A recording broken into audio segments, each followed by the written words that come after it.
This is our third week in the book of Philippians, and it's a little slower than I thought. But if you remember last week, we read into these verses, but I really didn't get to them because I think there was a whole lot before that, and this is a very important section. So we want to dedicate just this week to these last verses here, almost the last verses in chapter 1. Next week we have a guest speaker, and then after that, I'm assuming that Rabbi Chaim will pick up in the book of Philippians. So you know that they say about rabbis and pastors, they work one day a week. So in essence, Chaim is getting like a month off. He hasn't spoken for 3 weeks. He won't speak next week. He won't speak for a month, 5 weeks. So you can feel free to let him know that when he gets back. But no, he'll definitely appreciate it. He likes to be kept accountable and all that stuff. So just tell him James recommended that you do that. So again, we're in this third week, and last week, just to kind of recap, if you weren't here, the videos are on YouTube, and we have better audio than we had before now. So last week is a little more, even though it is me, it's a little less uncomfortable to listen to because the audio sounds better. But the picture there, if you recall what was read last week, this is where Paul was in prison, and he said, even though all this has happened to me, and he kind of continues that thought here as well. He said, things have gone better than I could have planned them if I hadn't been in prison. And he was saying, some people are preaching, the gospel's going out, the word of God is going out even bolder than it was before. And even though some people maybe are preaching from motives that you wouldn't agree with, perhaps, the message is good, and I rejoice in that. And so the idea that I was hoping to get across last week is that we should consider and really be big picture people. Okay, big picture people. It's very important to realize that we don't necessarily always look at, we don't do what we do in ministry or in our personal lives in terms of living out our faith. We don't want to do it in response to or reaction to what we see other people doing. And we don't want to necessarily, God is the ultimate judge, but we don't necessarily want to take what other ministries and other people are doing and hold them up to some litmus test or some type of standards that we have concocted on our own and say, yeah, you're almost right. But if you just did this right, then you'd get it right. And a lot of people have done that. And quite frankly, I believe you end up getting into, you have a congregation of 1 or 2 people because maybe even one person, and that one person is not doing it the way you would like, and that might even be you. So it gets very, very tricky there if you don't remain big picture people. And I think that's a good core part of what Paul was trying to tell us last week. And to keep on rejoicing, as he said, that he was going to keep on rejoicing because this was going forth. He talks about his deliverance. He talks about, also in verse 19 here, he talks about that all of this that's going on, that this is all going to turn out for my deliverance. And some people get a little tripped up with that because, this is the same word for salvation and so forth, but he's not even talking about that. He's not talking about that it's going to be, this is all going to be great so that he'll get released from prison. He pretty much, I think, figured that his days were numbered.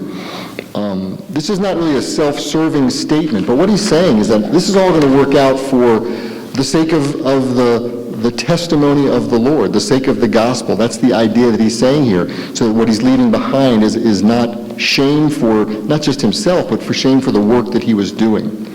And he says that, this is not possible. Was this part read today? Let's see here. Right before, I think in verse 19, it says, I know that this will turn out for my deliverance through your intercession in the help of the Ruach of Messiah Yeshua. So he's saying also here that all of this stuff is not possible without intercession and without empowering by the Spirit. And, the Spirit is with us. We have people praying for all parts of our service. We pray throughout the week. And this is really evidence, I think, that as we go about our lives and go about our ministries, that we're not just resigned to the facts. Like, let's just see what comes our way and then just, bear up under it kind of thing and stick it out. Even if the facts are not necessarily ideal in our minds, they're still being used by God in his plans. And overall, and moreover, the Spirit is resident in that. The Spirit is resident on earth, and the Spirit is with us to comfort, to teach, and empower us. And we see also from verse 19 that while he, the Spirit, is resident on earth and with us, that his coming and his indwelling is really not just a one-time thing. Like I said, it's through your continual intercession, through the continual help and empowerment of the Ruach of Messiah Yeshua. He's the ongoing help and empowerment. So the Spirit in prayer in our lives truly does things, not that you doubted, but in case you did doubt. And that's the build-up. That's the build-up and the context for what was read today. And what Paul was talking about in this section, he moves on to talk about matters of life and death, literally, is what he's talking about here. And that's why I entitled last week's message, The Believer's View of Life and Death, and that's the title of this week's message. Last week may be something like Big Picture, be big picture people. But Paul's talking about life and death here. And I want to ask you at the outset, if you could choose today, and you can keep all these are internal questions, okay? You can tell your neighbor if you'd like, your neighbor sitting next to you. But if you could choose life or death today, you're going to either die now or you're going to live the rest of going forward. Which would you choose? Yeah, I said keep it to yourself. No, you can say. So I heard some life. Some would say life. Obviously, some would say death. I want to think for a minute because I think if you were in this context and if you were listening to carefully what Connie said there, some of us might say, well, death. And I'd like to ask you. If you did think or say death would be fine today, why is that? What's your reasoning for that? We'll get back to the life one also. Think about that for a sec. If you're honest, I suspect that many would in this room, certainly in this context here, would say death, out of a motivation to be done with the hardship of this world. The potential heartbreaks, the challenges, the disappointments. Even if we looked outside of this room, I think. Perhaps physical problems, financial problems, relational problems, that seemingly, as you get a little older, that seemingly never-ending push against time and gravity and aging and that kind of thing, And as believers, I believe we know that, as Paul said here, death is the right answer, although Paul didn't really say that. I'll explain that in a minute. But I think as believers, we know that saying that we would choose death, that's the right answer for the long haul of eternity with the Lord, right?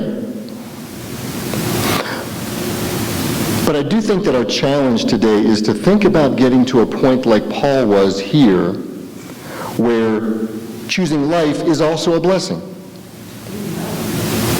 And not because your life happens to be good at this particular moment, or that you're a generally positive person who loves life, but because, as Paul said, that choosing life is for the reason of doing God's work.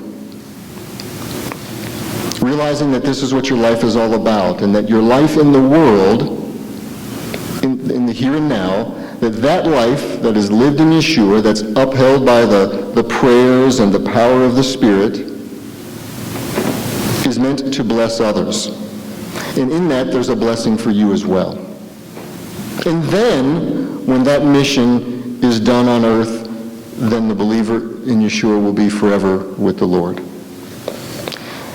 And those are the options. Those are the options for the believer choosing between life and death. It shouldn't be seen as a choice, when I pose it, between good and bad, like it's which is a good, bad, or is it a painful choice or a pleasurable choice? But a choice, the choice of life or death, is a choice between two blessings.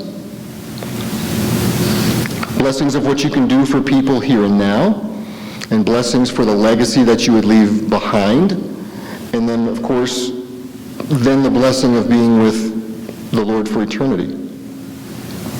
So I want to reread verses 20 to 26. Not that Connie did a poor job at all. She did fine. I want to read it again. Sometimes we kind of come in and out. So, my eager expectation and hope. This is Paul writing from prison again.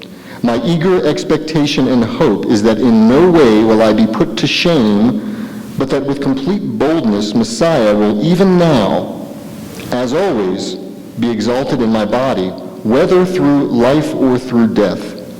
For to me, to live is Messiah, and to die is gain. But if to live on in the body means fruit from my work, what shall I choose? I do not know. I am torn between the two, having a desire to leave and be with Messiah, which is far better, yet for your sake to remain in the body is more necessary. Convinced of this, I know that I will remain and continue with you all for the sake of your progress and joy in the faith, so that your confidence in Messiah Yeshua might overflow because of me through my coming to you again. And verse 21 there, I think that to live as Messiah, to die as gain. I think many of us are familiar with that verse, probably. It really is a showstopper, I think, at some point in your lives. If you've not read that or you hear that, to live as Messiah, to die as gain. And there's a lot to consider, I think, with these ideas of life and death. And again, that's why I titled this message, A Believer's View of Life and Death. In our society today, again, maybe even outside of these walls we're talking about, there's a big focus on improving life, extending life, right? Being prepared for the worst so that if everything goes crazy, you can hunker down and survive, You can stockpile water in your house, and you can have food shipped to you, monthly, so you can build a stockpile, get in your little bunker basement, have maybe weapons and plenty of ammunition or whatever it might be, water, food, all these things, because we must survive this out, right? And so some, I think, because of that emphasis that I think the world puts on extension of life and improvement of life and survival and so forth, I think some would find Paul's notion of, this being a choice kind of crazy, What's the choice? It would be a sacrifice, this idea of death via execution that Paul was facing, that could somehow, I think that'd be difficult for some people to understand, again, because survival and extension of life is paramount and valued. So what's the choice, Remain alive at all costs. What's Paul's problem here? But for Paul, he says death means being with the Lord. But living also excites him in the fact that he can carry out his calling in life. And how about you? Again, you can keep it internal.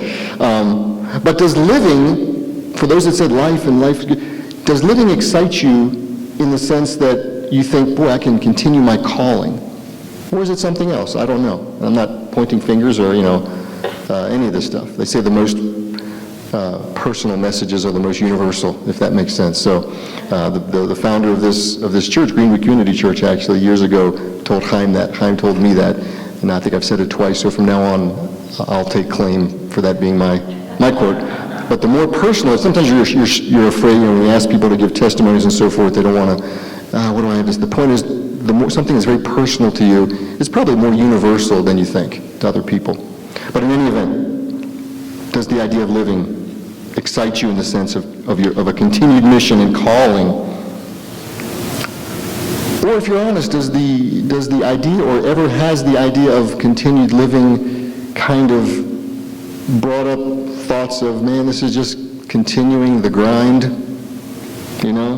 work at a job you don't like, dealing with people you don't like, health problems, money problems, relationship problems, more of the same. Maybe that's it. I mean, if you're honest, is that sometimes what the idea of continuing in this world means to you? But at some point, I think in our existence, in your existence, you have to come to grips with your thoughts on life versus death. Physical comfort, pleasure, or achievements versus the place of God in your life. I think you've got to get to that point at some time. And for some, the question of God's place in their life, I think Chaim often would ask people, where are you with the Lord? I've seen him ask this question to people sometimes visiting. How are you they'll say, how is life, liberty, and the pursuit of Yeshua? Have you ever heard him say that? Or how are you in the Almighty? And I've seen people fumble sometimes, and it's just, I'm not saying, shame on anybody for that, but for some, it's not, that's not even on the screen anywhere. It's completely locked up somewhere, or it's never even crossed their mind, right? And Maybe it never comes to the forefront of their life until some type of crisis or some type of end-of-life scenario, something like that. And Paul, though, he's considering that. Or he's at least verbalizing that for his readers right here when he says, "For me to live is Messiah and die is gain."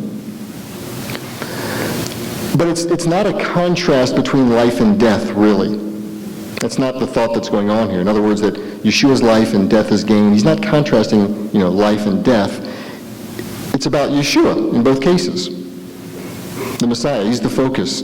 He is the gain in both life and death. To different degrees, perhaps, but gain nonetheless in both cases. So if someone views life as being miserable and purposeless, and God's not in the picture for them, then, quite frankly, death does not solve the problem. It doesn't make it any better. Because Yeshua is the key for life and death, both.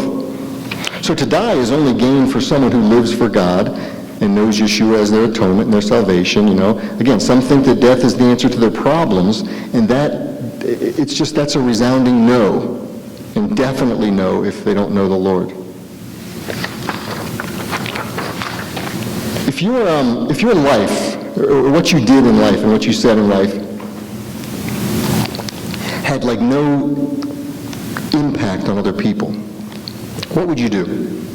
And this is not no consequences. I don't mean that. That may actually be the same result, but my question is a little more nuanced than that. The question I'm asking is, what would you do with your life if, regardless of what you said or did, it really had no impact or effect on anyone else? And for Paul, you're thinking about this. Think about it. Again, this is not I can do whatever I want. Yes, but that's not why I'm asking. What would you do if it really had no impact? And Paul is answering that question right here. And his answer was, well, if that were the case, I would die. And he's not saying this in a depressing manner or a hopeless manner, but he's saying it in a very elated manner. Remember, joy is mentioned in this book 12, 13 times in different forms. Now, this is, of course, a hypothetical question because, I don't care who you are, where you live, what you do, you have an impact on others, and there's a connection with others. There's really no way to get off the grid. People like to get off the grid and so forth. You really can't. I remember a movie I watched years ago called Alone in the Wilderness. It's a little documentary of a guy who had a cabin up, I can't remember, it's up north somewhere. He was alone in the wilderness. But even that, he still had a plane, had to fly in every once in a while. He still had things. The point is, he still had an impact. And then, of course, his story impacts you if you watch the story. It's amazing. But in any event, it's hypothetical because it's just not possible, right? So to live is Messiah.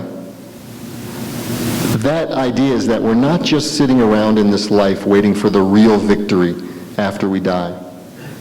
The victory, perhaps, that causes many of us to say yes to choosing death at the outset of this sermon, To live as Messiah is not just saying that I'm just one day, There are things to do here for the faith while alive, and living in the here and now is just as much about being with and worshiping and providing, serving the Lord as your death is. And Paul goes on to say how his continuing to live will be for their benefit. Which again points to that inescapable reality that while on earth we have work to do and we're connected to others, and therefore that work necessarily involves the service and benefit to other people. And the fact is that people need you. And you may or may not know who. You may or may not know when. You may or may not know why. And you certainly may or may not know how they need you, but your remaining here and your being here testifies to the fact that you are needed. And again, your mere presence, and I'm saying here, we can expand it beyond these walls, but certainly here for sure, benefits people in many ways that you just don't know. And as I said last week and the week before, as Paul also said at the outset of his letter to the Philippians here, that It benefits people. Your existence and your presence benefits people because you are holy ones. You're called out. You're set apart for a particular purpose, for God's purpose that he is seeing through to completion. And it's not about you, per se, but you are set apart for a purpose. And again, none of us truly has the luxury of making decisions in our own little personal vacuum, although we tend to do it that way. A person may even want to escape that reality and therefore want to die, but even in that, there are others that get impacted. Others you know, others you don't know. And Paul didn't say that life was preferable because he could also avoid the pain and suffering of the death that he was likely imminent for him, that he was facing by the Romans here.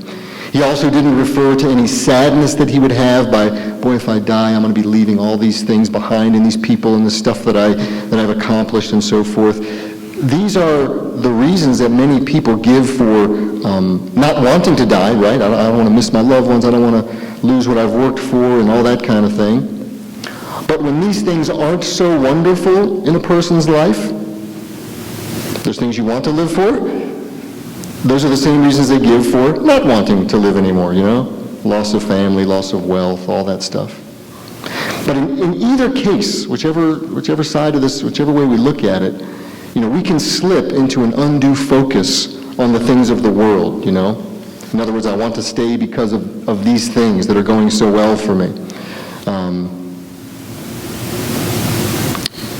And that just gets us too focused on what our physical lives are about. But at some point, it behooves us to change our perspective on life and death and think about it more in a now but not yet mentality with regard to the Lord. In other words, we serve the Lord now wholeheartedly, knowing that we will serve him and be with him for eternity once we die. It's a now but not yet.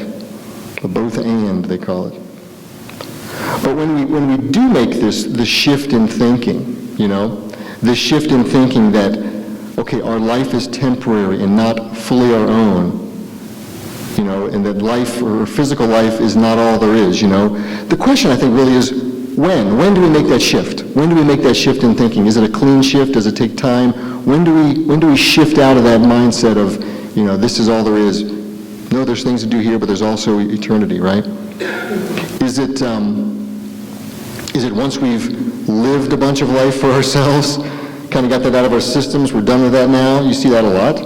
Is it when we're older maybe and we're, you know, now we're done with our working lives, let's say, and our families are grown, this kind of stuff, and now we can see that the end of our life is approaching? Is that when we make that shift? For some of us, that shift does come proactively, where we kind of see the light, if you will, or for others, it does come as a course of living your life, right? Maybe something happens to you and it shifts your thinking. But regardless, hopefully we can all make that shift sooner than later. That shift of understanding that our life in the here and now is of value. It is. It's a value to others. It's a value to the Lord right now. And that leaving this life will, in fact, in that respect, be a loss, but also a great gain if we leave a legacy behind of how we lived that life, and a legacy for how we lived our life in our faith in God, and of course then the value in being with the Lord forever, you know. And personally, I think that goal, and I think that perspective, I don't know what other goal there could be, really, quite frankly. I mean, I think that's a worthy goal. It's a very tall order, but it's a very worthy goal. But it will take, I think, truly take time to seat and take root in our hearts and minds. Otherwise, you know, if we just say, yeah, this is, you know, life is great, but it's not all there is, or I've got whatever, it can just be a platitude. I learned that word from Steve Crane years ago. I think I was telling him, he said, that's just platitudes. And I said, oh. So if any of you are wondering what a platitude is, like I was, I looked it up for you. A platitude is a remark or statement, especially one with a moral content, that has been used too often to be interesting or thoughtful. So, if we just say these kind of things and make this shift mentally, thinking we can just kind of do it that way, it can be a platitude. That's why I think it's a very tall order, a very strong goal, a place that would recommend you go to. A place that's been helpful for me in this regard are the Psalms. You can read Psalms every day, no matter what else you're reading. And the Psalms are replete with things that talk about this, the idea of this life and the future life. And I'm going to read a few of those to you. Psalm 63, verses 1 through 4. Psalm 63, verses 1 through 4. Say, O God, you are my God. Earnestly I seek you. My soul thirsts for you. My flesh longs for you in a dry and weary land where there is no water. No hope, basically, right? So I looked for you in the sanctuary to see your power and your glory. And here's the kicker. Since your loving kindness is better than life. And then he goes on to say, because of that my lips will praise you. But that phrase really grabbed me, that since your loving kindness is better than life. When you're wondering, God, the point is, again, I'm talking about a balance. This is a delicate balance. I'm not saying it's all about life, it's all about death. But the point is, the fact is, when you look at the timeline of eternity, the portion here is microscopic, right? So the thought that God's loving kindness is better than life is a very powerful statement. And even in English, the Hebrew is very powerful. Kito chazdecha mechaim. Kito, how good it is, life, or your chesed, than life. Psalm 73, verses 24 to 26. Psalm 73, 24 to 26 says, you guide me with your counsel, and afterward you will take me into glory. Whom have I in heaven but you, the psalmist says. And I sort of saw this as the same as to die is gain. Whom have I in heaven but you? Right? I don't know if Paul was thinking about this when he said this or not, but to me it was kind of equivalent. And then he says, on earth there is none I desire besides you. I saw that as to live as Messiah. So whom have I in heaven but you? On earth there is none I desire besides you. My flesh and my heart may fail, but God is the strength of my heart and my portion forever. All this Jewish on the one hand, on the other hand stuff, right? We all hope, I think we all hope that death comes quietly, uneventful, comfortably, I would imagine. I think that's probably part of the death thought process for everyone. But for the believer in Yeshua, I think whether it is a matter of life or whether it is a matter of death in whatever way it comes, either way, life or death is a blessing. And again, none of us will know until we are there.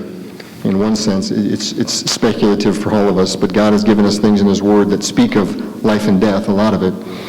And so, regardless of knowing, I think facing death will take conviction. And I'm sure Paul, he was here. He seemed to know that this isn't going to be it for him now, but he knew it was coming. He wasn't thinking it's not going to come in this scenario. But it'll take conviction, and it'll take courage to face death, but it won't be simple brainwashing, reading Psalm or whatever. It's not simple brainwashing. It's something to pray for. It's a lifetime, I think, of praying for and working towards that. And a big part of that for us as believers in Yeshua, I think, is the same as it was for Paul, in that his concern was not for what would happen to him in this life, but for the testimony that would be left for his having lived a life of dedication and commitment to the Lord Yeshua. That was his concern. It wasn't so much what's going to happen and which would I prefer. He wanted to know what kind of testimony was going to be left, because he knew that being with Messiah was a no-brainer in a sense. So let's pray that our lives would be the same, that as holy ones, as set apart for His purposes, that we would understand that our death means eternity with Him, and that our life means the benefit of others, and that others would come to know Him through us. And that, I believe, needs to be a believer's view of life and death. So let's pray.